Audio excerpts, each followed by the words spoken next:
'Bhola Shankar' and 'mister Bachchan' films result చూసిన తర్వాత కూడా ఇంకే డైరెక్టర్‌కైనా వేరే లాంగ్వేజ్ ఫిల్మ్‌ని రీమేక్ చేయాలనుకుంటే ఇంక వాళ్ళని ఎవ్వరూ సేవ్ చేయలేరు. బికాజ్ కరెంట్‌లీ ఓటీటీస్ వల్ల కాంటెంట్ ఎక్స్‌ప్లోరేషన్ జరుగుతుంది.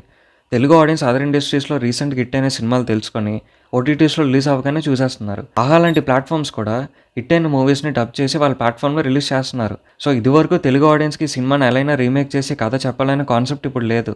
బికాస్ మంచి సినిమా అయితే వాళ్ళే చూసేస్తున్నారు సబ్‌టైటిల్స్‌తో. ఎగ్జాంపుల్‌గా 'భోలా శంకర్' ఫిల్మ్ తీసుకుంటే 'భోలా శంకర్ వేదాళం' అనే తమిళ్ మూవీ రీమేక్. ఈ ఫిల్మ్ 2015లో రిలీజ్ అయింది అండ్ సూపర్ హిట్ కూడా అయింది. 2015లో అప్పటికే ఆ స్టోరీ అవుట్‌డేటెడ్.